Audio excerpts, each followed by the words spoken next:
It's February 15th. I have been trapped in an elevator.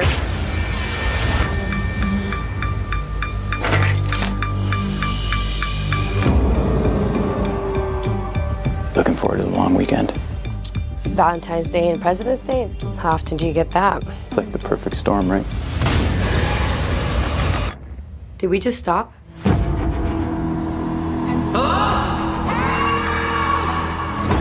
There has to be security guards. Where are they? We're locked in this box, but we're still a million miles apart.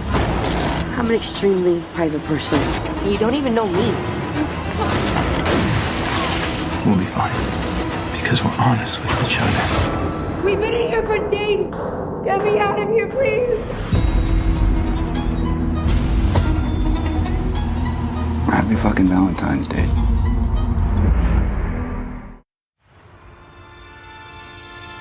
In a world where podcasts reign supreme, two friends dare to ask, do you even movie?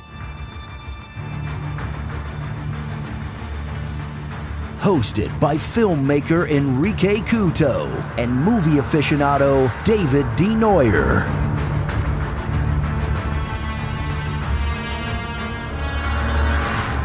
Spoiler alert.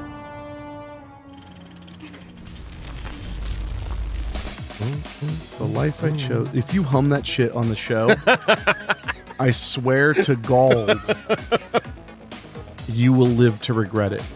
I mean, there's worse movie themes I can hum, but that's not a great one. Are there? I think so. Name 6. Let's see. 5 seconds. Okay. 4. Jaws 3. 3. Jaws 3's theme is not great. Hum me a bar. Oh, you don't even remember? No, Oh, it was so bad you don't even remember. Maybe because I put myself out of my misery and left it behind. I'll put you out of your misery anytime. I mean, one could wish. You know, Jaws 3 was actually the first Jaws movie that I probably saw the most.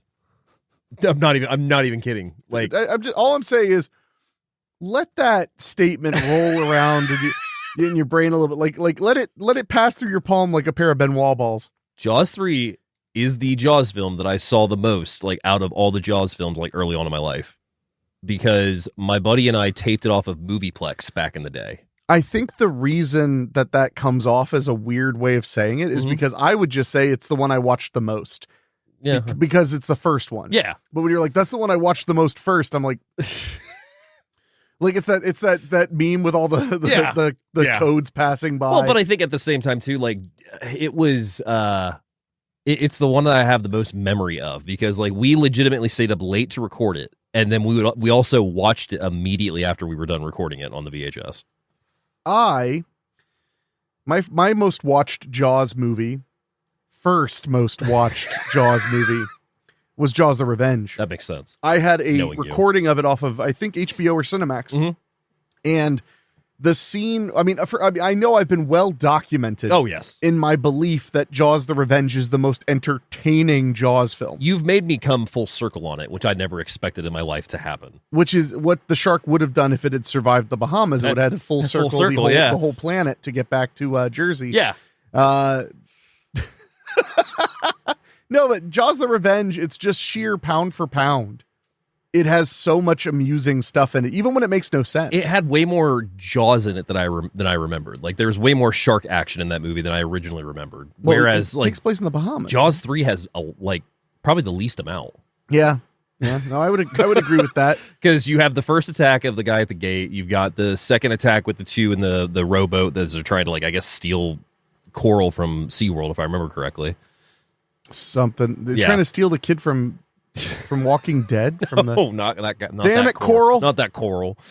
You got the one death that is the woman in the wading pool. No, she just gets bit. So actually, I think there's only like 3 or 4 deaths in that movie. Now, help me out though. If you get bit by a Jaws, do you become a Jaws? I think that would only be viable option at that point. I know that if you get bit by a Dracula, you become a Dracula.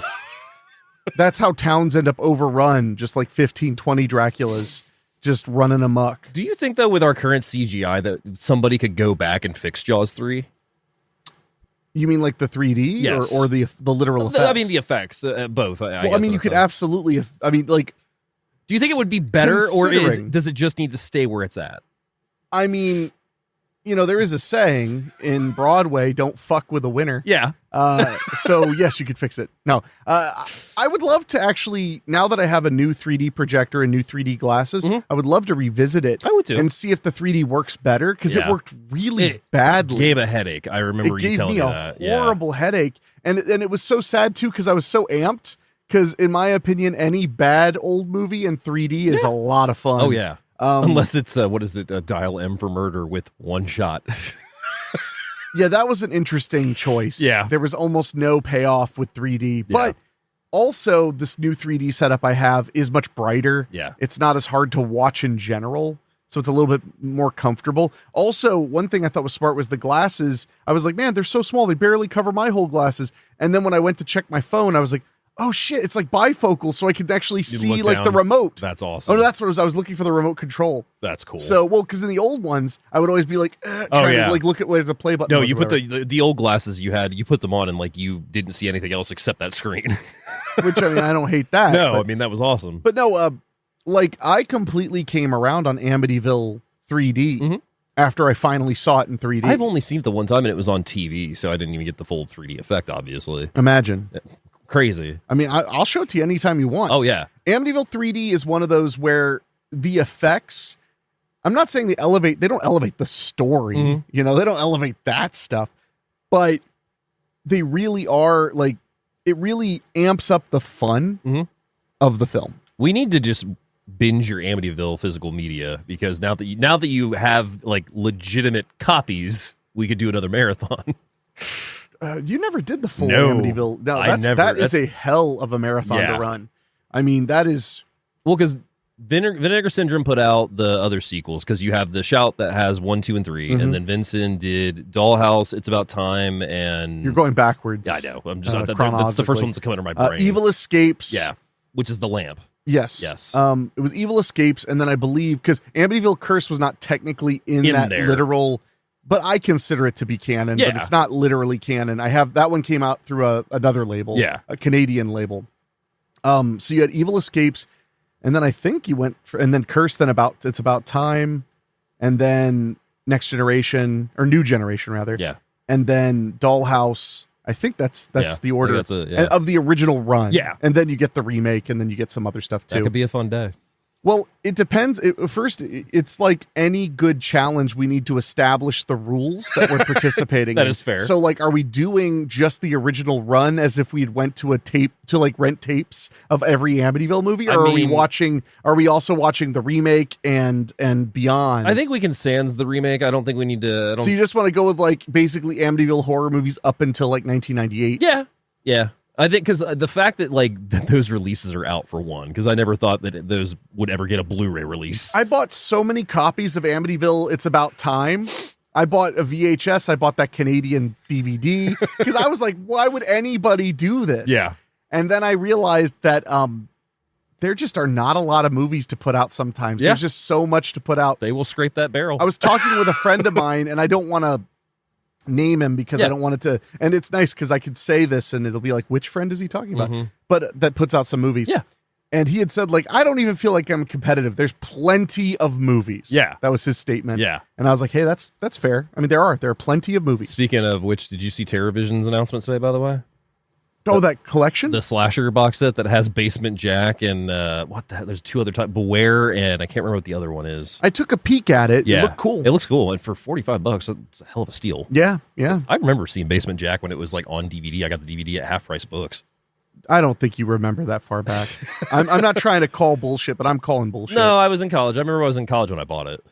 You were never in college. Because we had a Half Price Books on one side next to the Kroger, and then on the other side of us was a Walmart and like P.F. Chang's and Mongolian Grill. Now I know you're lying. No, look good. Yeah. So I might grab that. Well, we'll see Ryan at Cinema Wasteland. Yes, so we can, will. We can harass him about it all we want. Yes. But anyway, yeah, I'm excited to revisit 3D now that I have this like souped up 3D system. Yeah. I've got some movies I can bring over that I know you don't have. You have 3Ds I don't have? Bait is the shark movie you don't have. Didn't we watch that? Yeah. Okay. But now we can watch it again. Like for the first time. You can watch Titanic in 3D. I have that in 3D. Oh, that is a big, yeah, we must do that. I've got Piranha 3 Double D. Of course. Because there was a period in there where Best Buy was carrying them and they were the cheapest ones to get were the 3D copies. Yeah. Damn, I have one more. What is it? No one could ever know.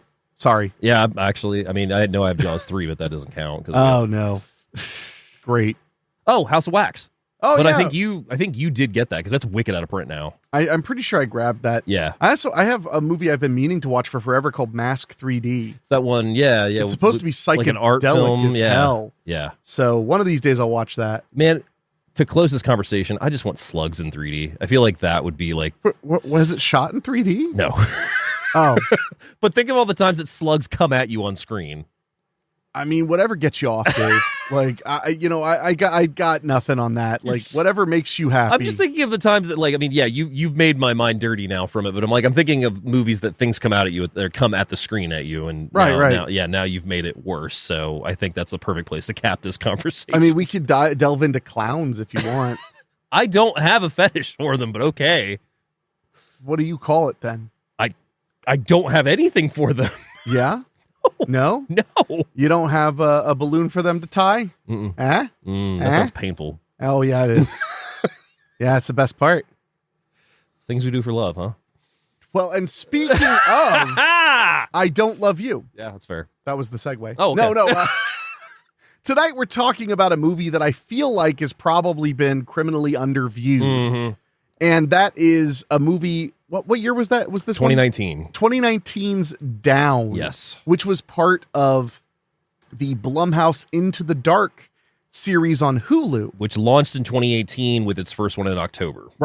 Right, which makes sense. That was The Body. The Body. Yeah, yes. which was I remember really liking. The Body holds up because actually, call back to the show, Cold Pursuit, when we did that episode a few weeks back, the main bad guy, Tom Bateman, he plays the assassin in The Body. Right. And for those who aren't familiar, The Body is about an assassin that is trying to dispose of a recent hit that he's done.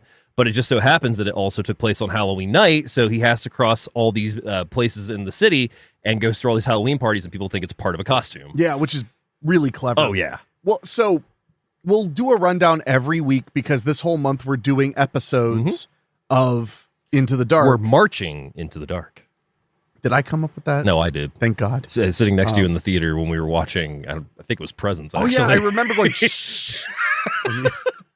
But we discovered that I think I found it on Hulu, or I saw like an announcement about it. Puka was the first one we watched. Together. Yes. No, what happened was I found The Body because of my constantly hunting for Halloween films. Stuff. Yeah. And then I realized it was part of a series. Mm-hmm. So what Into the Dark is not your traditional horror anthology. Mm-mm. There's no host. There's no common thread other than they're produced by Blumhouse, which was at that time especially becoming just a total powerhouse. Oh, yeah. And it's a new one every month. And while not always, often they are tied to that month, usually by a holiday. Mostly season 1 on a review. Looking at season 1, they had a lot of holiday ties. Season 2, they kind of went a little more loose with them. Well, but you'd get a Thanksgiving, you'd get a Christmas, you'd get a Halloween. Yeah. But then from there, they but they also would do things like, if it was in the summertime, it would be summertime at least, So they were playing with it. But it makes sense because, like, you could do 4th of July again and again. Yeah. You could do Labor Day again and again, but maybe one is enough, as opposed to like Christmas where it's like there's so much material. Thanksgiving, there's so much material. With 4th of July, Uncle Sam already exists. You can't top perfection. I'm sorry. That you're done. I mean, Bill Lustig did it. We can go home. I do love. I still don't have Uncle that 4K, Sam. and I need to get it. I got the 4K. Yeah, you got it. Oh, yeah, we watched it. I'm a man. I think we watched it, and then Joe Bob hosted it like the next week or something. Yeah, that sounds right. Yeah. So, I was really into this, and I roped you into it. Yeah. And we would every month we would make it our job a thing. Yeah. That Tuesday when we were hanging out, we would watch the new episode of Into the Dark. Yep. It went for 2 years. Yeah. which is 24 feature films. Yeah, we didn't miss a single one of them. Like we watched them like within the first like couple days of premiere, if not generally. on premiere day. Because I think they came out on Friday, so I think we pretty much always watched them on that Tuesday, sometimes on the weekend. Yeah, back when you liked hanging out with me. Oh, would you stop? So, but they were so much fun, and even the bad ones were still good enough because you had something fresh to watch every month. Yeah, that had one of the things I think it had going for it very much was it was generally newer voices in show business with the occasional sprinkled in celebrity cameo, voice. Well, but they would always be somebody who like deserved. Barbara Crampton, I think it pops up in one if I'm not mistaken. Well, I'm talking about the makers though. Oh yeah. The actors. No, it was a lot of celebs here and there. But I mean, like Pilgrim had John Gallagher. Yes. You know, so like there would be a lot of new directors, but also a few of those genre directors that you were like, hey, I hadn't seen them in a hot minute. John Gallagher did Feast, which I think he'll be most famous for because that's really great movie. And there's only one. There's only one Feast movie. Feast. So Feast was made in participation with Project Greenlight, which was a reality show where people get to make a movie by pitching it to was it Ben Affleck? Ben Affleck, I think. Sounds right. And his team of people. Yeah. The second season, they decided to make a horror movie because the first season they did like kind of an artsy kind of movie, if I remember correctly. And John Gallagher, Clu Gallagher's son, won the contest to be a director. And Patrick Melton and Marcus Dunstan, who went on to take over the Saw franchise and make The Collector and The Collection, which are two freaking awesome movies, Collector and Collection. So much fun. They won the screenwriting competition. So they I think Feast was a spec script, actually. I believe so. They picked that. When you watch Feast, it is good. It's funny. It's weird. It's quirky. It's kind of like more sophomoric from Dusk Till Dawn. Because they're holed up in a bar. There's little monsters. They're weird. Watch 2 and 3 and know that they were given a lower budget, but it's the same team. Yeah. And basically very little oversight. And they were supposed to be one movie originally, and they made it into two, correct? I don't think that's the case. I think they actually were supposed to make 2 and 3. I think they were supposed to turn it into a franchise. Okay. Could be wrong on that. But my point is, it became very apparent by 3 that those gentlemen were working very well. Yeah. When they were kind of reined in by like Affleck's people. Yeah. Because Feast had the quirky goofiness, had the weird little moments where you were like, did that monster just hump that person's face? Like, what is going on? But still like delivered the scares and delivered the gross out and delivered the fun. 2 was okay. It had some good moments. 3, I was just like, what are they doing? 3 was because I watched them all in a row, 1, 2, and 3. And by the third one, I think I paused it halfway to make lunch and like decided like halfway through like being in the kitchen, the TV being back, and I was just like, it's fine. Like I'll just listen to it while I make lunch. Well, and I'm not trying to just be mean. They also had very little to work with, and you could tell that they had way lower budgets. Well, the plots basically become abysmal by the end of the second one. I mean, actually midway through the second one. Like they kind of go off of the first one and have a little bit like of a story. Well, and then the third one has like a total anti-ending. Yeah, and then it also has like the like the Nacho Libre wrestlers. You mean Lucha Libre? Lucha Libre. How's that racism taste today? Shut up. Is it salty or is it sweet there, D? Would you stop? Eat me. But no, it was just, it ran out of steam by the middle of the second part. And I mean, the first one's so much fun still. It is. And I think it's a testament to what those guys are capable of. Although Patrick Melton and Marcus Dunstan wanted to do some really awesome stuff. Anyway. Oh, yeah. I think they took the Saw franchise in a really interesting direction, especially considering, again, you're getting less and less to work with. You have less and less new ideas because you can only do so much. Yeah. And you can only change so much before somebody reels you in. Yeah. But I think that the Collector and the Collection are so painfully underrated, even though I remember the Collection did okay. I think honestly, like the Collector like made such a big stink when it came out because like it was from the people that brought you Saw and whatnot, and everybody kind of saw it, and then the Collection kind of got forgot because like it was supposed to have a theatrical release, or it did. No. So Dave, I think you're remembering wrong. Keep in mind that it was also like a decade plus ago. It bombed. No, it had a full blown. It came out in 2012. Yeah. No, what happened was was somewhat the opposite. The Collector was like a sleeper hit. Yeah. So the Collection got a $10 million budget and a full throated theatrical distribution release. I saw it in the theater. I'd never seen or heard of the Collector. I thought the Collection was amazing. It did bomb at the box office. It made 9.9 mil against $10 million budget, which sucks. So close though. Because it was good. Yeah. Well, it was really, really good. Yeah. But I think the thing that hurt them the most I don't think it's that the Collection got lost in the shuffle or that the Collector got lost necessarily. I think the biggest problem is people confuse them for each other. That's fair. Because the covers look really similar and the titles are really similar, even though I think going from the Collector to the Collection makes sense. Yeah. I mean, it's not like we're not in a world now where we had to the beginning to differentiate movies. Now, that said, though, if you're putting it on a shelf, Collection has to go first, Collector after it. Only reason I know that's because I had to do that. And yet you didn't while I was out of town. Hateful little thing. I'll get to your goddamn movies. Calm down. This guy. So, but no, Collection's a great one. Yeah. Highly recommend watching that. So anyway, my point is, Blumhouse was at that time really shoring up their television department because the movies were not made by Blumhouse. They were made by Blumhouse TV. Yeah. Was Purge series out by this point? It was coming out. Yeah. Okay. Like, I think they were in their second season then. Yeah. If I remember, or maybe they just wrapped it up. And that was their big television property. Yeah. But the thing is, Blumhouse has put they always had their fingers in a lot of pies. They've done, I mean, like if you go on Max and Netflix, there are true crime shows made by Blumhouse Television. Yeah. And then they made a couple of Blumhouse Television movies for Amazon. Yeah. So this was kind of the beginning of them kind of running with it. And I just thought the idea of every month they would try to like wow you with a full length movie. It was fun. Yeah, well, and it smacked of one of my favorite experiments of all time, Roger Corman Presents, where Showtime did the same thing, but with Roger Corman's studio. And every month for 2 years and some change, there was a brand new Roger Corman movie on Showtime. Yes. I loved that. And some of those are really, really good. Oh, I couldn't agree more. Yeah. So anyway, that's my opinion of everything. But yeah, Into the Dark was just, it was a time that really brought me joy. Like thinking back on, like just rewatching Down last night, like it just brought me so much joy and made me remember like how that was our thing. It was just like, new Into the Dark dropped.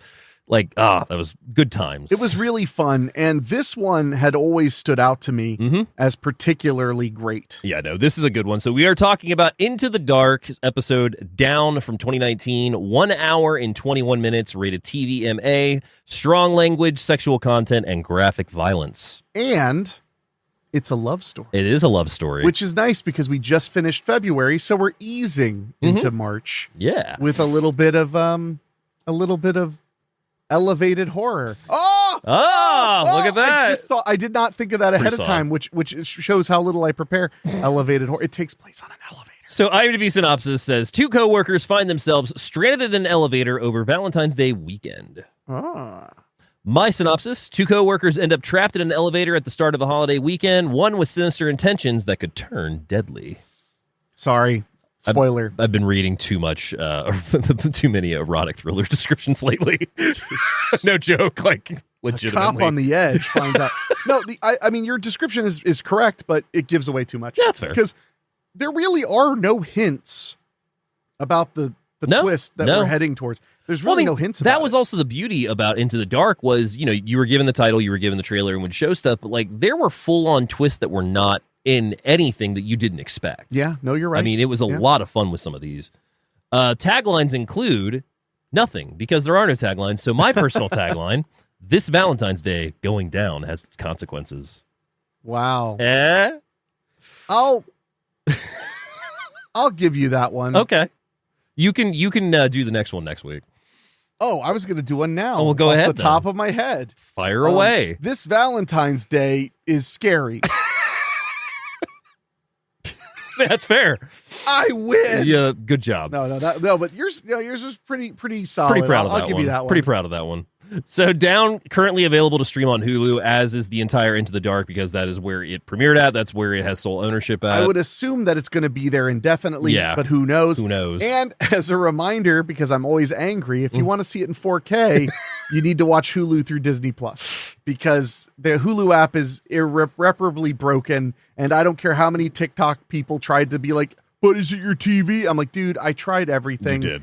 I would never have talked about it on the internet if I wasn't totally exasperated. Well, and you're all people may not know this. I mean, if they listen to the show, they know you're the guy that will go into expert settings, but then go into actual designer settings or whatever. I'll go into maintenance settings. Yeah. Yes, the secret codes. I have Samsung TVs, and what I do, I've had Samsung TVs, and what I do is I buy the original remote. That is not smart or anything, that has all the keypads, and I enter in the service code so that I can change all of the features. And I'm pretty sure it voids your warranty. I would almost expect it to. So our director on down is Daniel Stamm. He gets his start in 2008 with A Necessary Death, which he's a writer and director on. Directs The Last Exorcism in 2010. Oh, really? Okay. 13 Sins, the remake of 13 Game of Death, which he's the writer and director on. Hold the phone. I just want to mention 13 Game of Death, the original, I think it was Korean. Yes. That is one of my favorite Phenomenal. films. I rented that at Blockbuster when I lived in Jersey. Yeah. And didn't know it was a foreign movie. And back then I was a little bit harsher toward foreign films. Yeah. Toward reading subtitles is really what it was. Parasite's what kind of got you out of that. A bit, yeah. And but I was kind of like, when I realized it, but I had nothing else to watch. Yeah. This was before streaming. So I was like, just watch it. And not only do I love that movie, it's a movie about a guy playing a game show that's kind of secret, where he has to do more and more terrible things, but all of the things have something in common that's specific to him, which is the bizarre part. The American remake's fine. Yeah. It's not bad, but the Korean original is really, really, really good. But the ending made me cry my eyes out like a baby. And then the actual ending, I was like, fuck you, fair enough. So I can't recommend 13 Game of Death enough. It's pretty available now, like through Tubi and like I want to say like Plex, because a lot of those After Dark Horror Fest and the what was the Dimension Extreme, they've ended up on a lot of streaming services lately. Oh, good. Yeah. He also did Intruder TV series in 2014, Scream TV series 2015, Incorporated in 2016, directed some episodes of Fear the Walking Dead in 2017. He does Down in 2019, most recently Them, the Amazon series in 2021, and also directed Pray for the Devil back in 2022. I think I really like Pray for the Devil. I don't think we saw it. At least I know I didn't see it. I don't know if you did. That's the one where the nun comes to the place and the patients are just like, we've been waiting on you. Oh, I love it. Yeah. Yeah, no, that's a good one. I didn't see that one. I need to. You wouldn't. Shut up. Pathetic. Writer on the project is Kent Kubina, who writes Down in 2019. Mostly known as a producer, though. He produced Turistas in 2006. Oh, okay. Black Xmas 2006. Lost Boys The Thirst in 2010. Gods of Egypt 2016, 24 Hours to Live in 2017, Hotel Mumbai, Into the Dark, Emily the Criminal, Harry and Meghan, and most recently The Greatest Night of Pop, the Netflix documentary in 2024. Well, I need you to know you done fucked up. Because now I need to take a second, because you mentioned Black Xmas 2006. Yes. I was, I think, as much as any millennial, gobsmacked by Michelle Trachtenberg's sudden passing. Yeah. Or at least by our perspective as the public sudden. Yeah. Because we didn't know her. And I've seen a lot of things posted. And I understand why people are posting things. I don't know if the latest thing I heard was there'll be no autopsy because their family's Jewish. Yeah. And they don't believe in that kind of thing. Yeah. And there's no suspecting of foul play. No, she had a liver transplant. Well, but my point is, but that has not been proven as the cause of death. And there were a lot of speculations that she was on drugs or something, which I get why people jump. And I'm not saying she wasn't, I don't know, but I get why people would jump to that. She was a child star. Yeah.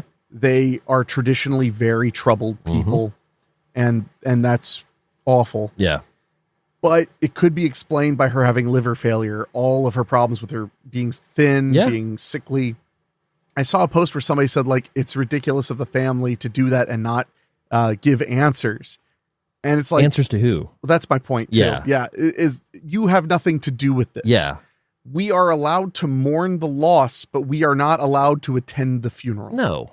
That is the way, but I'm just saying, like, that's my figurative way of putting it. Yeah, Like, I get it. We can mourn, but we're not invited to the funeral. Well, it's just like, unfortunately, Gene Hackman passed yesterday suddenly. And suddenly at 95, I say. But, you know, there's a lot of speculation around that right now, too. Like, literally on the way here, my mom was on the phone with me, and she was like, oh, well, I think this, and this, and, like, was going into, like, all this stuff about, you know, they hadn't heard from him in a while. And I was like, Mom, they're people. Actors are people. They're going to have their secrets, and we're not going to know everything. Keep your secrets. All right, keep your secrets. But, yeah, we're not going to know everything. They're people just like us. They have lives. No, there are betters. My point being, you know, give time to respect for the families. I mean, yeah, we can still love their art and appreciate their art and everything, but like we don't have to delve into every single detail. True. Though in the Gene Hackman case, it is just really unusual. It's very looking, suspicious, but it's yes. probably going to be the most heartbreaking and obvious answer. As to where with Michelle Trachtenberg, it's like, dude, she passed away suddenly. Yeah. You know, it's not like they found a bunch of weird things appearing. Yeah. Things. So, but no, you're right. At the end of the day, like, leave them alone. Mm-hmm. But it also sucks because, I mean, when celebrities do pass, there is that moment where you're like, I hope it's not something awful, because it often is. Unfortunately, yeah. So, but that one hit me because Michelle Trachtenberg, 1 year older than me. Yeah. She was one of my first crushes. Mm-hmm. And one of my first crushes, like, because she was my age. Same age, I mean, basically. yeah. Well, Yeah. Here's the thing. Her being a year older than me means that when I was watching her, she was basically The my same age age, every yeah. time she was on. That's she was fair. like my age roughly. Yeah. Because, you know, she'd do Harriet the Spy come out the next year. So she's, 12 and I'm in that movie and I'm 12. I remember the first time I thought she was adorable was in Pete and Pete again, because she was 8 or 9 and I was 8 or 9. Yeah. And she was just, she always had such an it factor. She was such a thoughtful actress in Harriet the Spy. She was a child, but she just did so well with it. I don't know. I didn't have anything planned to say, except that it's just a real tragedy. Did you see your buddy Fred Olin Ray's post about her? I mean, that was the most simplest thing you could say. Like, he didn't know if she liked him at first, and then like they were laughing, they were joking. See, you remember things in a kind way. Yeah. I know Fred. Mm-hmm. No, what he said was, I thought I wouldn't like her. Is that what he said? No, he said he said that I assumed she'd be the kind of person I wouldn't like. Okay, that's a good reason. And then we got along great. Yeah. Well, because Fred's been in the business a long time, Yeah. and he's not afraid to have his opinions. No, he's not. So- he is not. Oh, you're reading his book right now. I am right? currently Hell-Bent reading for his book. Hollywood. Yes. Yeah, it's a which good I book. cannot recommend enough. You'll fly through it notes. I'm already halfway It through is it. Such a good book. Yeah.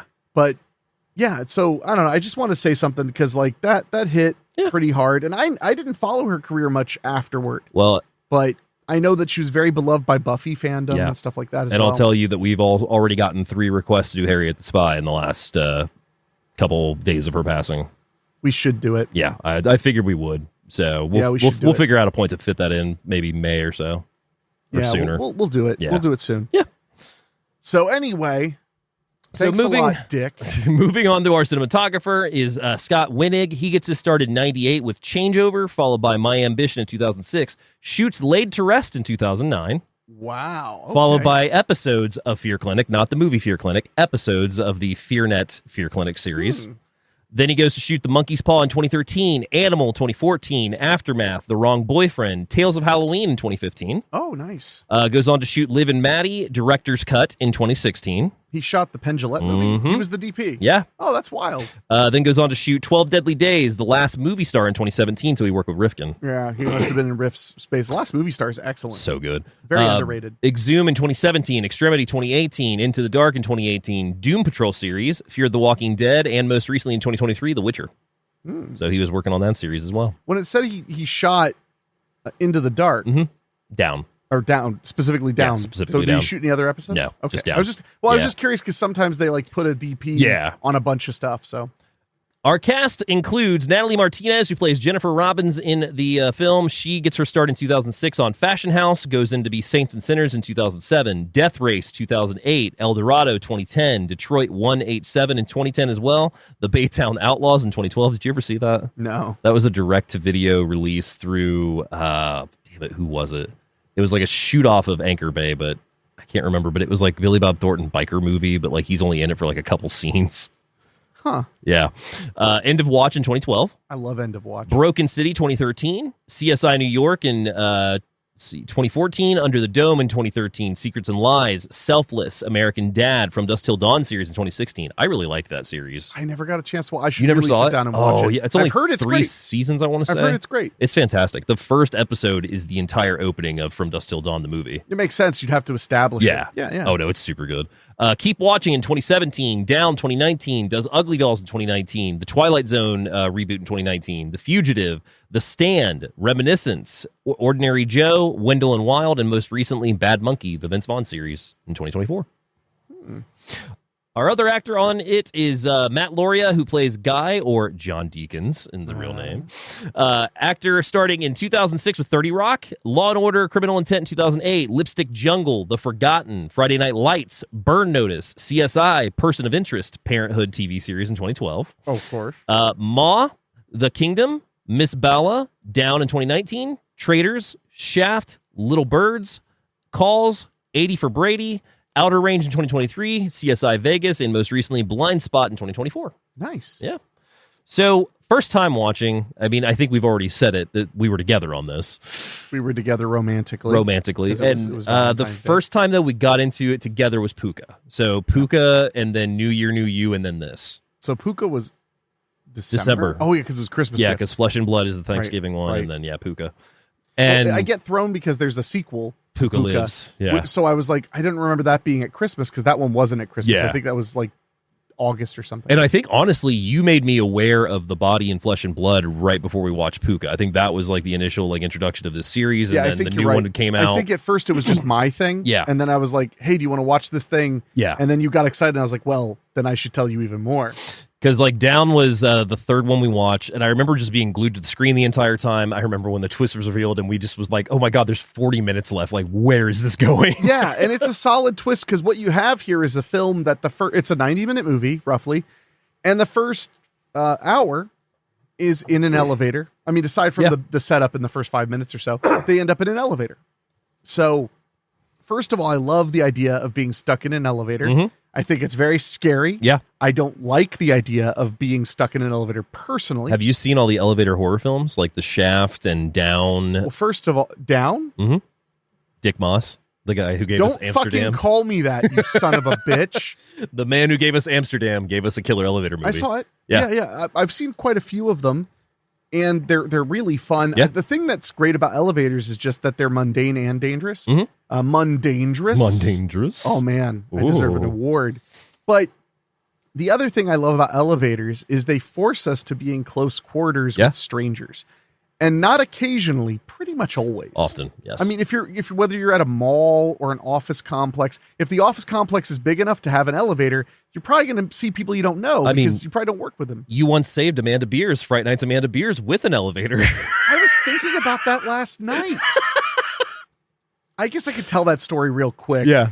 I wonder if she remembers that. I doubt it. It's possible. But Who knows? I was at a convention. I'm just going to keep it vague. That's fair. I was at a convention where people get really rowdy, not Cinema Wasteland. And Amanda Bierce was there because she was in Fright Night and, of course, Married with Children and everything. She played Marcy on Married with Children, and she was one of the lead producers on the later seasons of Married with Children. Yeah. And, of course, she was in Fright Night. And I had seen her, like, walking around, doing stuff. And the problem with this convention, now this was, I don't know, 06, 07. Mm-hmm. This was before smartphones were, like, really proliferated. So when I would travel a ton, when you got to a hotel, when you got to your room and you settled in, the first thing you did was go down to the front desk and ask if they have any menus, because restaurants will drop off stacks of menus so that, you can look. You could order, yeah. And usually they'll be like, what are you thinking? Chinese, pizza, and you'll be like, oh, yeah. And they'll give you a couple menus. And then you go upstairs, pick your food out, call them and order it. I know, by candlelight. I remember because I was trying to remember what my order was going to be before I called. Yeah. And I was like, crap, I'm not going to be able to remember all this stuff. So I turned over to Thomas Jefferson. I was like, could you stop writing the Declaration of Independence for a second so I could write down my egg roll order? That's how far back it was. Yeah. So at that show, every year I had dreaded getting into the elevator because it would get flooded with drunk, rowdy people. Mm-hmm. And one year they all got in an elevator and jumped up and down and broke it. Yeah, you told me that. Luckily, most elevators have a safety measure where actually all it can do is drop about 4 feet and then it locks and then it's stuck. Forever. Yeah, for the rest of your natural life. Yeah. Actually, it has a mechanism. The moment the last person is dead, it just works again. No, but so to give an example of my experience at the show, one time I got in the elevator to get my menus. Yeah. And nobody was in the elevator. I was like, get down to the floor, get my menus, go back into the elevator. And literally, like as soon as the door is about to close, a guy comes up and steps in, quiet guy, horror movie t-shirt. And he just like sits there like, and like, the way I remember is like the elevator door closes and like the moment it closes, he just looks over and goes, do you like Evil Dead? And I'm like, I do. And then he's like, oh, and then he just like he's like, well, I'm going to be really close to you and talk. So he just like got really close to me, just started talking about Evil Dead. He was really drunk. Yeah. So one time I just remember as I was heading back up to my room, because I did that show many times, as I was walking back up to the elevator, I see Amanda Bierce, menus in hand, in the elevator.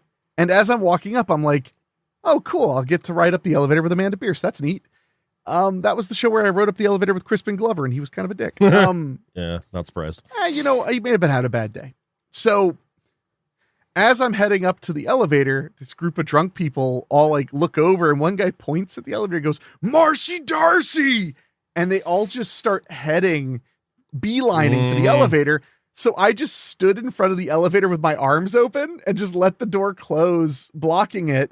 And as the door was closing, she mouthed, thank you. And then when everybody was like, oh, I acted like I didn't know what I did. I was like, what happened?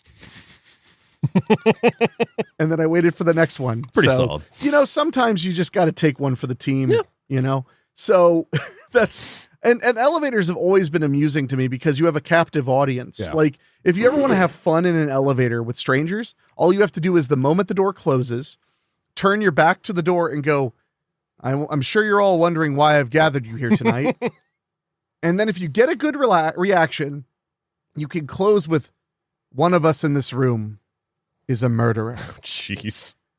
And usually you get a pretty good laugh. Now, if you're alone in an elevator, the best, I've traveled a lot and I always am looking for ways to entertain myself. Strike a pose and let the elevator reveal you. Yeah. That's no, solid. not open, reveal you. And it's great because if people see it, they'll laugh. And if no one sees it, it didn't happen. Have you ever been stuck in an elevator? Hell no. Yeah, I haven't either.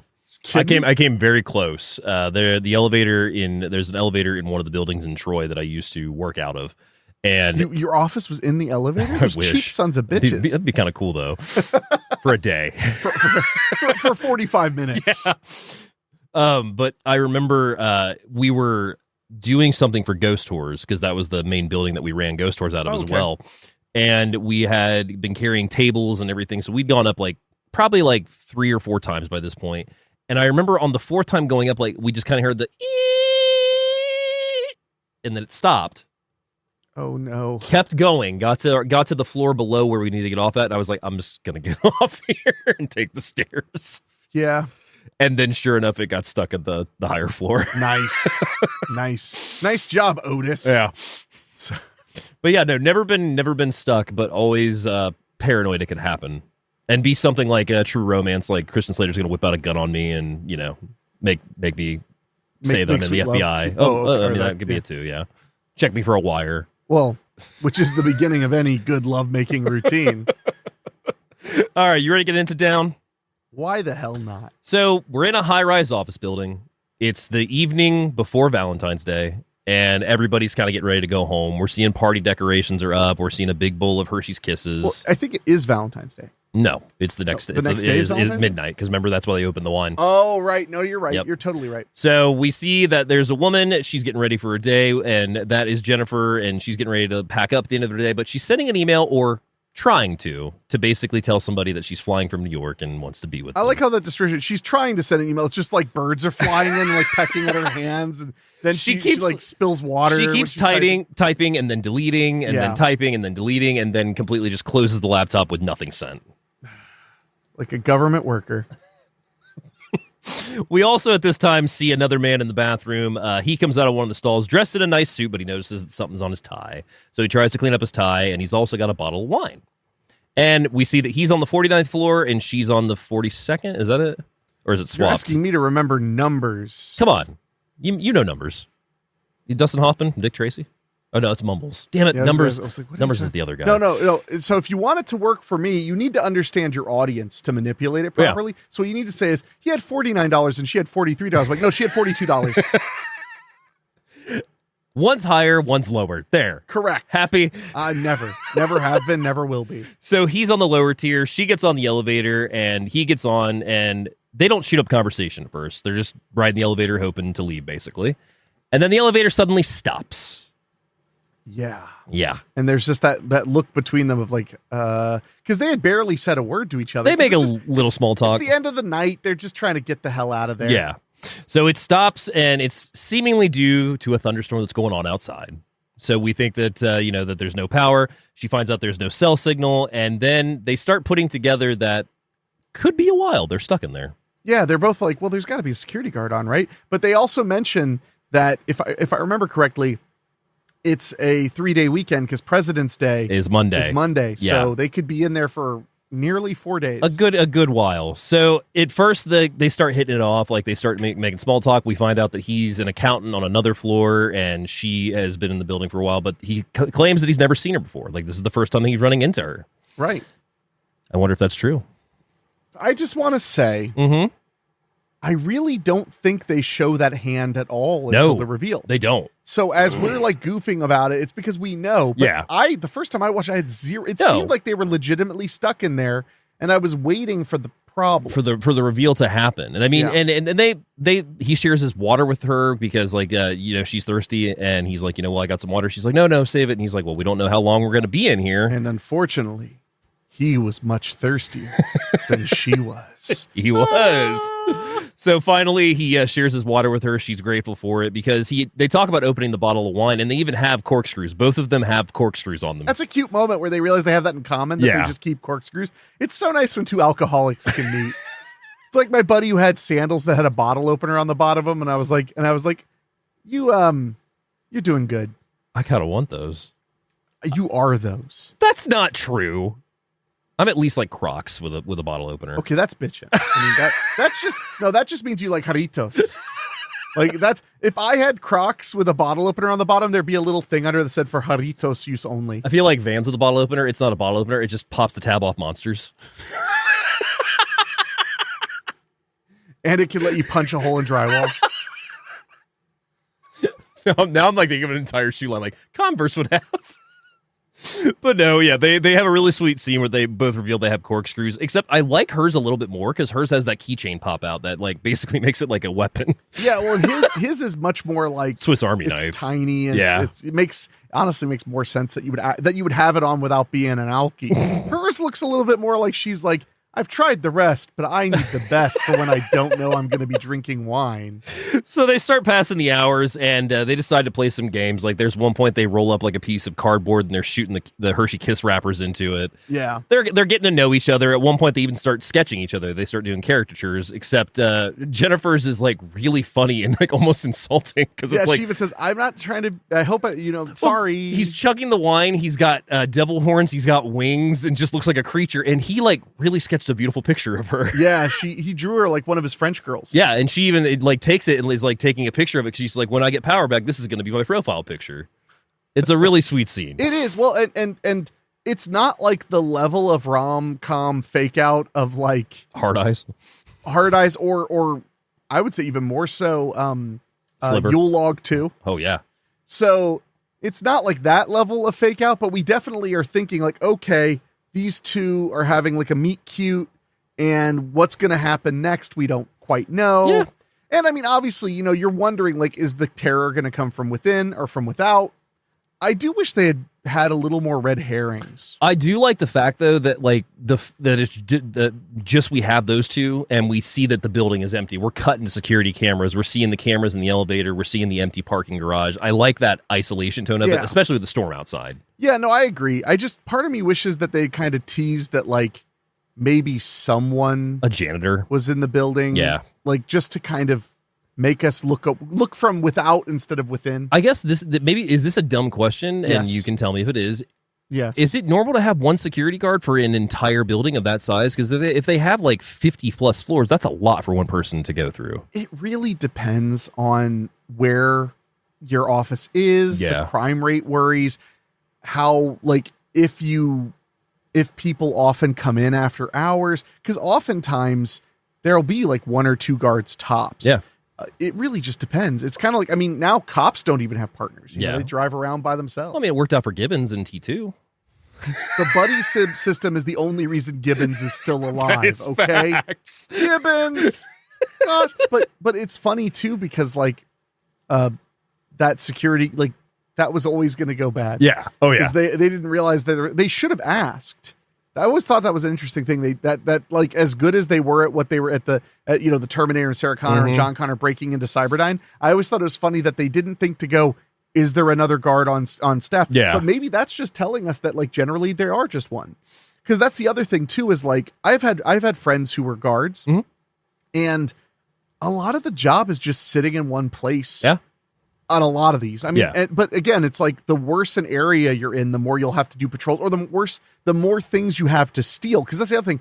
Office building, it's not like it's a warehouse full of maple syrup. Yeah. I just watched The Sticky on Amazon, so I'm thinking about that.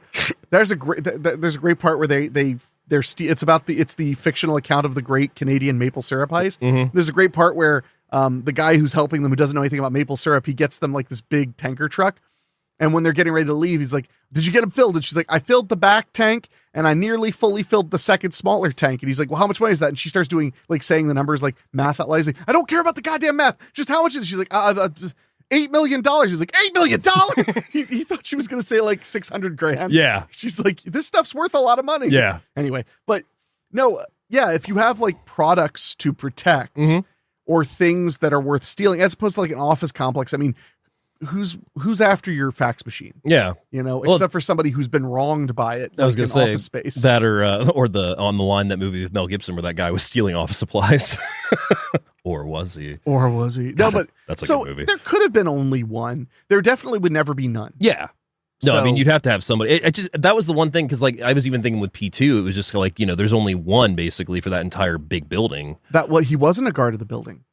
He was the parking that's garage right. He's guard. a parking garage guy Yeah, only. and there should be no more than one person. Usually, the way those garages, you'd only need one, because all you're doing is keeping the riffraff out. Yeah. And again, like, they're only going to come in there to break into cars. Yeah. And there's a big sign that says we're not responsible for lost or stolen items. That it is. They do have one. Yeah. So so it makes sense in P2 that he's the only guy there because, well, it was Christmas and he volunteered. That too, yeah. And think about it. I mean, you've worked jobs. Think about it. How quick, if the creepy, nebbish other employee at your job was like, I'll take Christmas. How quick are you out that fucking door? Yeah, that's fair. That's You're fair. like, have fun, kill whoever you want. All I know is I'm getting drunk at 7 p.m. and watching Christmas Story. I actually think he shouldn't have gotten the gun. That's such a tag on the end of it. Like I don't watch it like everyone else.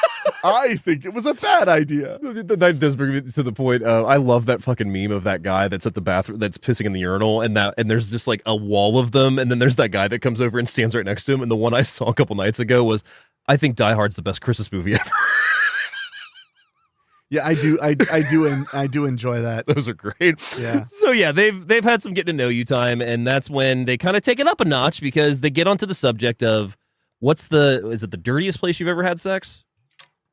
Davey boy, they're talking about fucking. They're talking about fucking. That's what I'm saying. Is it the dirtiest place or is it the wildest place? I can't remember. Or the dirtiest thing you've done, I think, or something like that. Look, they're just trying to gently talk about sex because they're animals. Yeah. Fucking animals. But she takes it up a step even further, because she starts recording what he's saying. Like, takes out her phone and and questions him about it.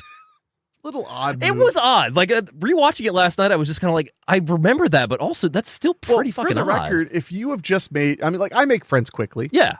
So, I mean, haven't you ever been in a room with somebody you've known for like 6 hours and then just been like, hey, could you tell me something really embarrassing and personal? Let me just film it. You mean like on this show every week? Yes.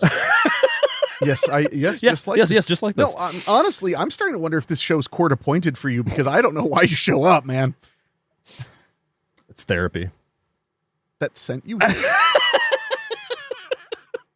But yeah, so she starts recording him, and he basically like starts telling a story, and she's like, well, if you can't think of anything, like make something up. So he basically starts doing erotica, like out of his brain, which is better than not out of his brain. I mean, something gonna come out. Hey, Valentine's Day. Dave's on today, guys. We should always record on the afternoon on Friday. You're gonna have to tell your work that you just did can't I just work half days again? You mean like what forever? I was doing before? No, forever. Forever. Like I work is half days, bro. But the good news is, no big deal. I'll just work 10 days a week. 10 days. I got it, bro. It's the same amount of time, bro. Reminds me of that freaking Dave Ramsey thing that's going around. He's like, I can solve your problem. If I were you, I would start working 80, 90 hours a week. That is literally how I got out of poverty. I don't know. Like it's just a fun clip or funny clip. Well, I don't even know if it's like, it's just a funny thing because like you could look at that clip as like funny because it's absurd, or you could look at that clip as like, no shit. No, yeah. Because for me, it's no shit. Yeah. But to some people, it's absurd. Yeah, it's always funny when I talk to people about like figuring out your money thing, and they're like, but if I how am I going to do this and this and still save money? Like I'll have to basically live in like a hole in the wall, and I'll have to eat none of the food I like. And I'm like, yeah, that was like the first 9 years of my adult life. Yeah. And honestly, I thought it was going to be more. Well, there's that whole I can't, it might even be Ramsey. I'm not a big Dave Ramsey fan, but I do, his stuff pops on my feed every now and then. And I think it was him that said like, if you're not willing to change one aspect of your life for a short period of time, basically the sacrifice. Well, there's aspect. the saying in self-help that I hate that I like it, this saying, because it sounds so trite and so most of those do. But there's a saying that says you have to be willing to live how others won't in order to live how others can't. Yes. And it's cringy, but it is accurate. Yeah. Like a lot of people when they start businesses, they have nothing for a very long time. And sometimes they just plain fail, so they don't even get the payout. Yeah. But I will say Dave Ramsey, I don't watch his show, but I read one of his books once, and it was how it helped me get out of debt. Because he has this thing called the snowball method. Yeah. I've talked to you about that, haven't I? Oh, yeah. Yeah, because when you talked to me about like I'm having trouble with some of my debts and credit cards, I told you like his method I really think is the smartest method. It's not the most mathematic method, it's the most human method. Well, but then I just handed you the ex-president's mask and I said, let's go. Oh yeah, and we fucking took care of business there, man. Rock and roll. Rock and roll. I can't believe we killed all those people.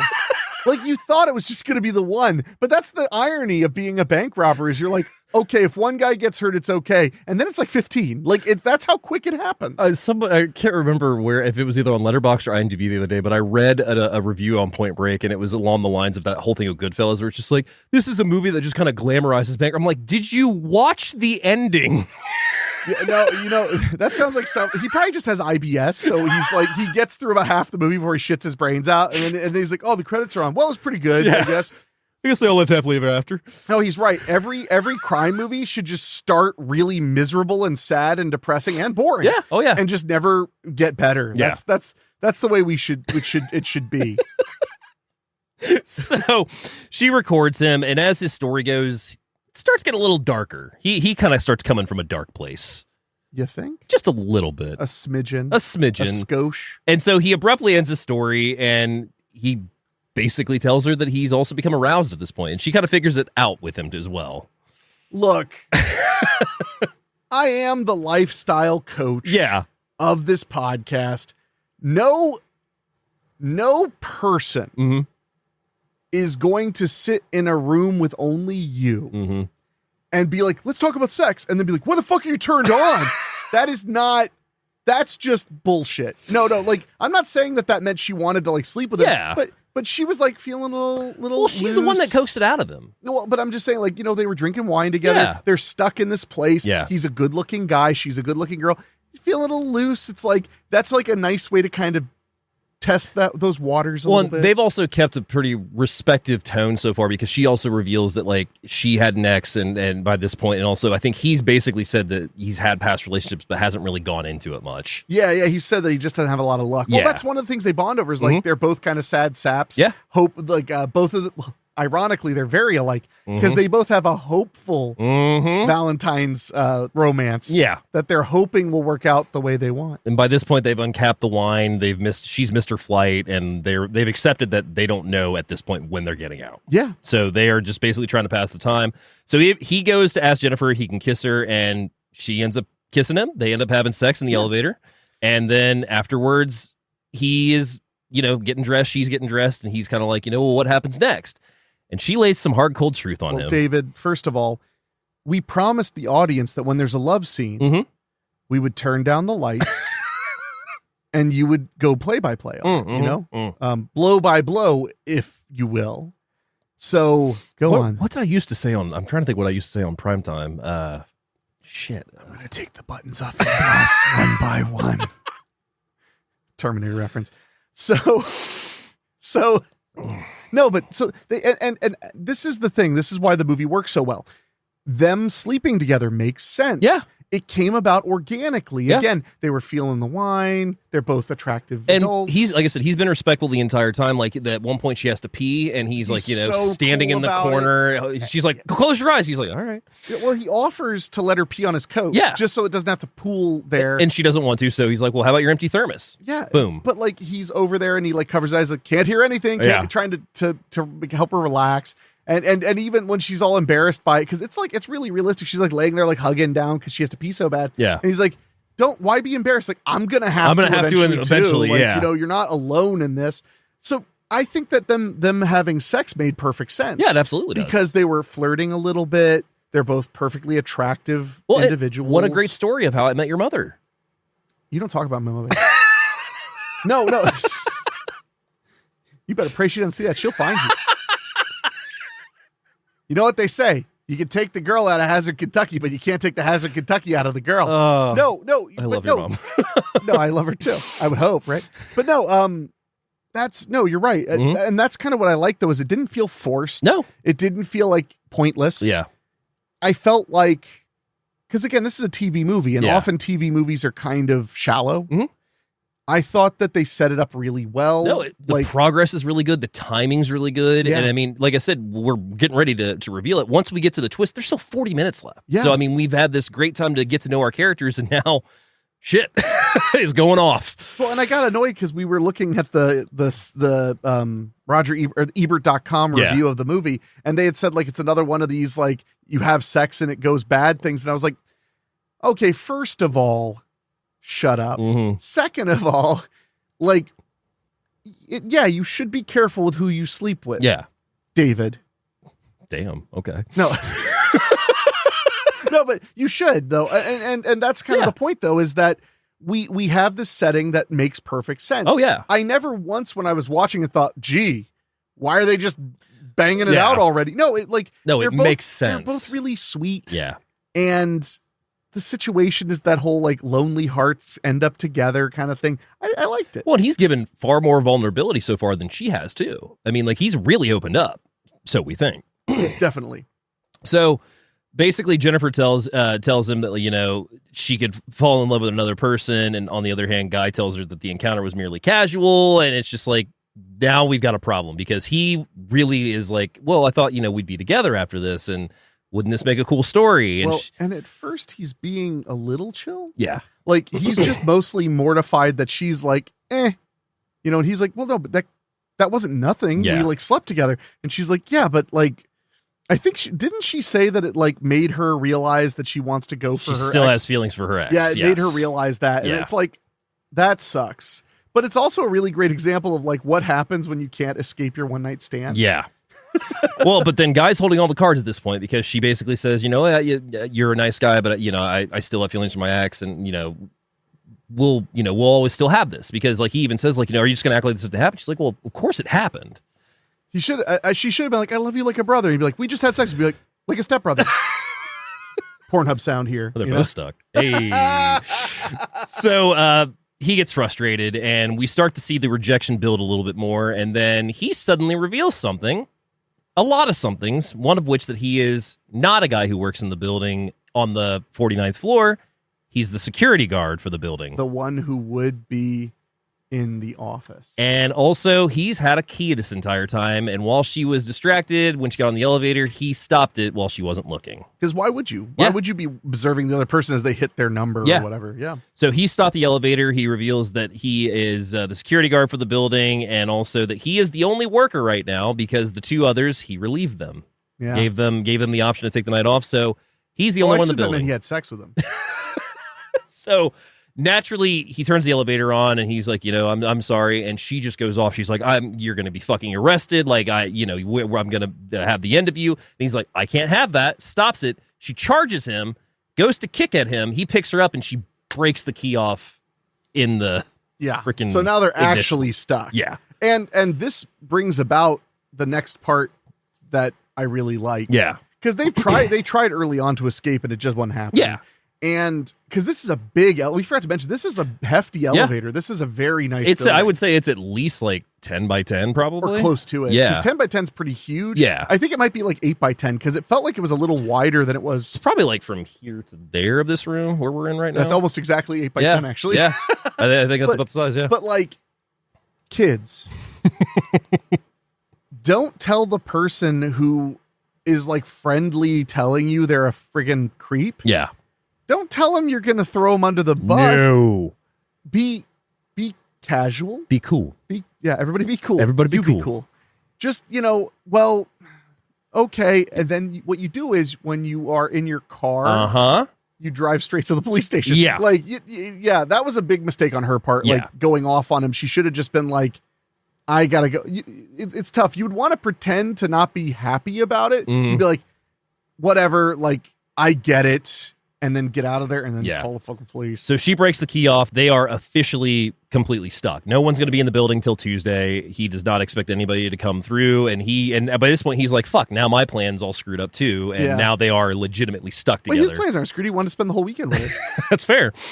So the elevator is stopped. There's no key working for it. And, she has also been knocked out at this point because when he picked her up, like he knocked her out. And so she comes to and he's just sitting in the corner looking at the wall and like just starts talking to her, which I always thought was creepy. Oh, it's so creepy. And they do such a great job because remember, up until this point, they've basically been just in this elevator. Yeah. And it works great. And by this point, he also reveals that this is not just a coincidence. He's been stalking her for months. Like he shows security camera footage, pictures of her, and has even said like, and you've seen me, you've looked at me and have not acknowledged me. And I tried to talk to you time and time again, every single day, 100 times, like goes on about how like you're not giving me the time of day. This was the only option I had. Yeah, because she's even like, I'm sorry I never noticed you, and he completely sees through what she's saying. Yeah, it's so friggin' uncomfortable. Yeah, and this movie works great, but it's about to get crazy.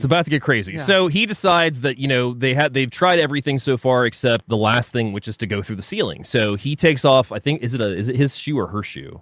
Because I think it's a high heel. Because I think that's her shoe. Yeah. So he takes off her shoe and he starts hitting at the tiles. Gets the tile away in the elevator. So he's like, I'm going to climb out and call the police. And she's like, maybe I should go.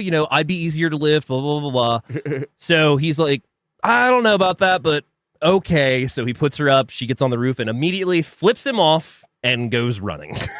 Yep.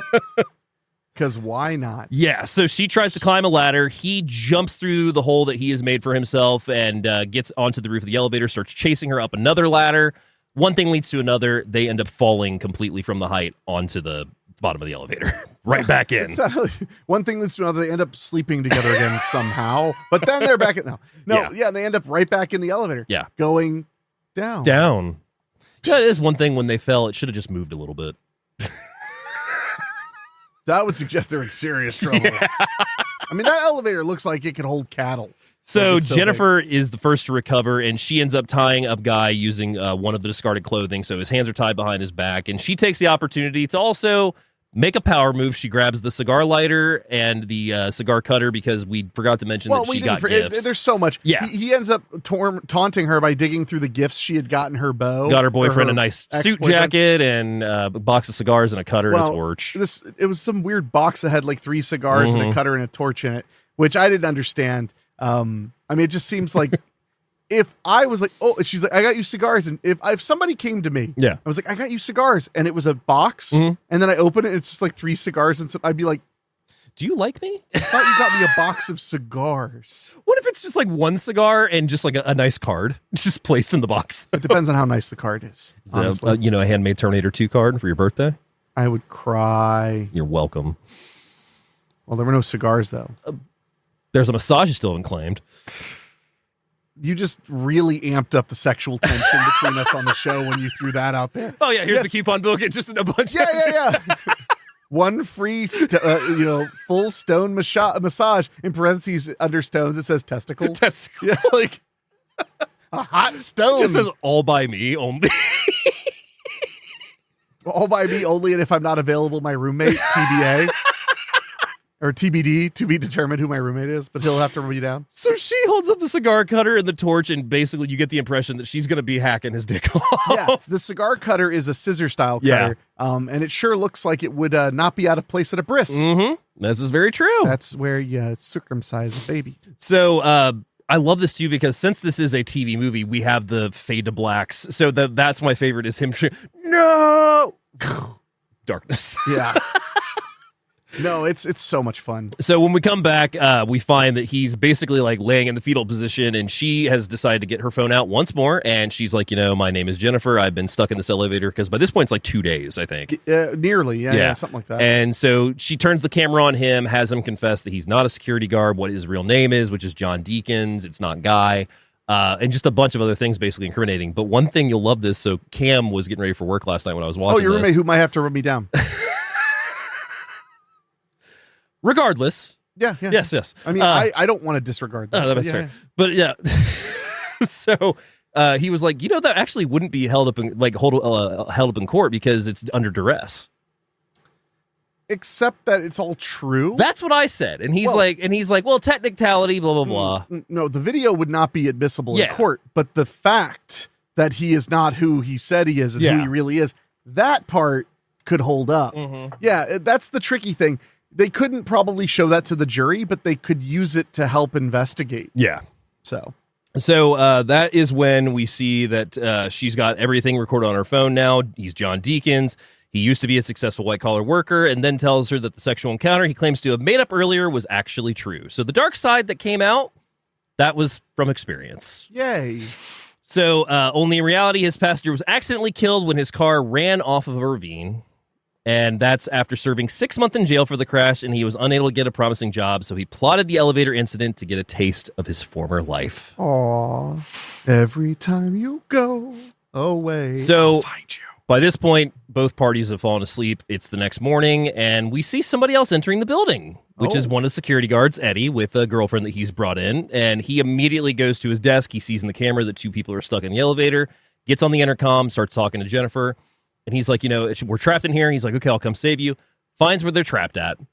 And, he gets is it an axe or something? Or I can't remember what he does to get it open.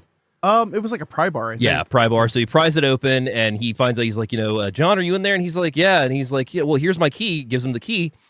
And by this point, it's all darkness. Like the doors are open and it's just John, only voice talking. Yep. And so hands him the key and he's like, it's not working. And he's like, all right, I'll come in. So he crawls through the hole of the elevator and he looks over to the side, sees the woman bloody, and then he also sees John covered in blood because by this point he's had the shit beat out of him. Yeah. And that's when he's like, John, and he's like, sorry, Eddie, grabs his hands, turns the knob, and uses the elevator to cut him right the fucking half. Yeah, and we're not kidding. You get some gore payoff. Yeah, you do. For real. So that's when we see that, he has basically sliced him in half, and he's clearing it up. He goes out of the elevator, and he's walking naked through the hallways, and gets to the bathroom, puts his security guard outfit back on, goes to the security desk and looks at the computer, deletes the files of the video. We also see that Eddie is bagged up in a plastic bag. And it is disturbing. Gruesome. Yeah. But also, while he's looking at the computer desk, he also sees that Eddie's girlfriend comes up and she's like, where's Eddie? And he's like, oh, Eddie split. Wah, wah, yeah. wah. And no, she's like, solid. Oh, okay. And goes to leave. And we get probably my favorite shot because of how insane it is she's walking to the door. All of a sudden, the beam from the flashlight comes on the back of her and it just cuts around. He's charging her like mouth agape like a madman. And then once again, one of those beautiful cut to black. Well, and what they're doing there is they're establishing just how nuts this guy is to make you even more afraid for the female lead. No, he's completely unhinged at this point. So he kills the girlfriend, and we see Eddie gets dumped down the elevator shaft. The girlfriend follows him, and that's when he takes an unconscious Jennifer to the parking garage, gets into his car, which also just so happens to like kind of have some stuff ready to go, like a can of gas and some tarps, and among other things. Sounds to me like he's a hobbyist of some sort. It could be, yeah, absolutely. So we see that he puts her in the trunk and starts driving away. He goes to this back alley, like drives to the city a little bit, goes to a back alley, a really long back alley where a trash can is at the end, pulls the car back in, pops the trunk. Before that, he talks to Jennifer through the trunk and basically says, maybe in another life we could have been okay together, but I guess shit happens. It's, it is what it is.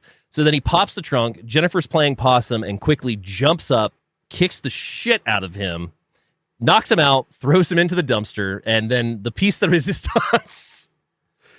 She gets into his car, gets the cigar, lights it, and then tosses it into the dumpster as it becomes a blaze. And this is all in slow motion. Yeah, buddy. She is not one to be trifled with. No, tosses the lit cigar in, flames burst out. We hear John screaming and cut to black. And that is 2019's Down. What a ride. What a fun ride. Yeah. Yeah, no, this movie is a ton of fun. You really ought to give yourself a treat. Yeah. Watch it on Hulu. And really, I mean, one of the reasons we're doing this is I think a lot of people would really enjoy Into the Dark. Now, some people may not enjoy the ones that didn't hit as well. There's some quirky ones. There's some weird ones. I mean, but like you and I said, I think a couple weeks ago, even the absolute dogs, as we would call them, still have some watchable super fun content because they move along really well. They keep your interest. And what we're doing is presenting you like our personal greatest hits. Yeah. So if you want, you could just watch those, and maybe that'll make you want to watch the rest of the series. Well, and we also wanted to add one to each episode, and the one that I wanted to talk about this week because it's one that I think is honorable mention. Yeah. New Year, New You from 2018. That one's wacky. That one, the reason I chose it for this one is because it kind of has that same interpretation of we meet people that we think are going to be friendly, and they're longtime friends, and they're having a New Year's Eve party. They're saying goodbye and saying hello to the new resolutions and everything. And then slowly but surely, things start coming out from each of their friendships that get a little darker and a little darker and a little darker. And we've got that whole social media kind of influencer vibe going too. Oh, yeah. Which has become trite, but it was actually somewhat new then. Yeah. Yeah. No, but this is a really good one. So New Year, New You from 2018. It would have been the fourth one that they released, which is just, I think, let's see, because there was this one and then, this would be right before Down. Yeah. So, because they'd always did the New Year's episode in January, because they had a Christmas episode in December. Yeah. So New Year, New You is one we recommend. Unfortunately, I would love to give you some fun facts. The only one is that this was shot in Trump Tower. That's the only one I can find. Huh. Yeah. I would have thought it was shot in Canada. Yeah. But what are your final thoughts on 2019's Down? I mean, it's a hell of a lot of fun. Oh, yeah. Any movie that has people kind of trapped is fun for me. I love when things are pared down to where it's mostly just the characters. But they also gave you that wild ride of when they get out of the elevator for a bit and how psycho this guy really is. So it really kind of scratches both itches. Yeah. It scratches the itch of kind of a psychological character-driven drama and then goes off the rails toward the end to really kind of drive it home. Yeah. So I think nearly anybody who likes a horror movie will like this. Yeah. I think honestly for this series we could change up our rent it, stream it, buy it. I think we should there's only stream it is the only. Yeah, but I think we should do with ads, without ads, own it. I mean, how would you own it? That's just the best that we can get. Fuck you, okay? Oh, wow. You guys see how he treats me? This is how I'm treated over here. But yeah, I couldn't agree more. I think this is one of the best. It's actually one of the top rated ones on IMDb too, as well. I didn't know that. But it's a lot of fun. It has a great twist that we've spoiled now, naturally. Well, sure, of course. But no, it's a lot of fun. You got some great performances in it, and the ending is just absolutely crazy. Because like that was the one thing that I'll say is like I was getting the P2 vibes the second watch, and I was like, oh no, this goes absolutely insane. Unlike P2 does. Yeah, it's not as subdued and subtle as P2. So yeah, I think it is a strong recommend from both of us. And going with recommends, we always like to recommend a couple films towards the end of the show. My first one this week, no surprise, P2 from 2007, which is currently available on Tubi, nice, Fossum, Freevee, Plex, and Pluto. Nice. Yeah. It's everywhere. Businesswoman is pursued by a psychopath after being locked in a parking garage on Christmas Eve. That movie will come to the show at some point, I'm sure. I'm positive of that. And then the second one, I don't know if you've seen it or not. Do you remember back in the early 2010s when Fangoria did the Fangoria Presents line of the movies that were coming out at that point? Yeah, of course. So one that really stuck with me is 2012's Inhuman Resources. I might have seen that. It's currently available on Freevee, Plex, Prime, and Tubi. It says 6 captive office workers are literally chained to their desk by a deranged former regional manager, Thomas Redman. He assigns his human resources the impossible task of proving his innocence or suffering gruesome consequences. Oh, that sounds... I think I might have seen that when it came out. It's a solid It sounds one. really familiar. It's one of the first 2 that were released because there was Axed, which was about the guy that takes his family to the country, boils their phones, and basically decides that he's going to kill them all.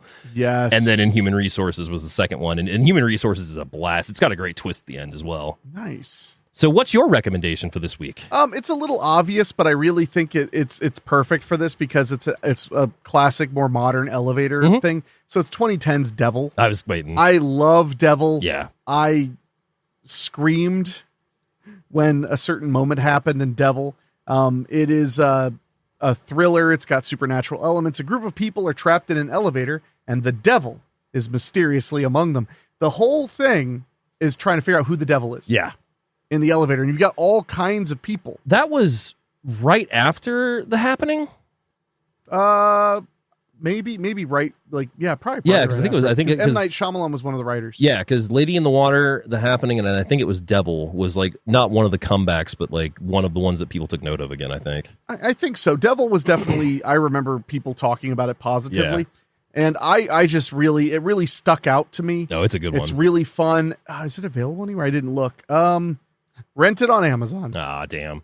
So another, and I'll throw them out again. The other killer elevator movies, if you haven't seen them, there is The Lift by Dick Moss. There is Down by Dick Moss, which is a remake of The Lift. Right. And then there's The Shaft, which is the most famous one, I think. Yeah, that one. Samuel Jackson, the remake. And... Tired of these motherfucking evil elevators. Okay, so I don't know if we have any emails. Well, you should check. But I want to remind you guys, you can email us at doyouevenmoviepod@gmail.com, and none of you have. Oh, so well, go to hell. All right, then. But you can email us at doyouevenmoviepod@gmail.com or go to doyouevenmovie.com. Yes. We love to hear from you guys. You can... if you're watching this on YouTube, you can leave a comment. You can make sure you're subscribed if you're watching on YouTube. If you're listening to us as a podcast, please consider leaving us a rating. Yeah. We would really appreciate it. And let us know what your favorite Into the Dark is if you actually watch the show. I would love to know because I didn't really talk to anybody about it. I would love to know just if any of our audience watched Into the Dark, even if you didn't like it. I know our buddy Rob did because we talked to Rob about it a couple times as we watched them. But like, I don't really think I've talked about. I've recommended this one a lot, especially this and Pilgrim are the 2 that I recommend. Pilgrim is a wild treat. Pilgrim is a blast, which may be coming this November. We'll see. Yeah, it's probably going to happen. So would you like to know what we are diving into next week? You mean what darkness we're marching into? What darkness we're marching into, indeed, and that is going to be 2019's All That We Destroy. This one is a mind fuck. Yes, and bleak and enjoyable, and also has what is that actor's name? I love him in Judge Reinhold. Every time it's Judge Reinhold, Correct. I swear. Until it is. Damn it, I can't remember his name. Anyway, we'll talk about him next week. Great job, baby. My computer froze, that's why. And remember, all the films we're talking about this month are all on Hulu. Yes. So if you have a free trial you can grab, or you want to just get like the lowest cost plan, it'd be a good opportunity to watch these and expand your horror oeuvre. And I will say, for expanding as well, there was also a limited series that wound up on Prime, if I remember correctly, that was Welcome to Blumhouse, which the first one they did, The Lie, was really good. So The Lie was excellent. Haven't seen too many of those, but those The Lie, varied I the recommend. most. Those varied a lot. Some of them were unbelievably good, and then there were other ones. There were other ones. And then the rest. And the rest. So I guess that's all for this week on Do You Even Movie? I hope everybody is well. I look forward to seeing everybody next time.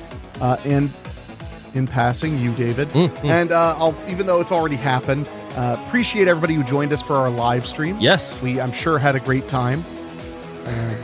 We're recording this the day before it, so whoops. Yeah. And So doyouevenmovie.com for everything, but otherwise, we will see you Next down. Tuesday. Not Dead Down Tuesday? You're not my friend anymore. That's fair. I'm taking away all the power I ever gave you. What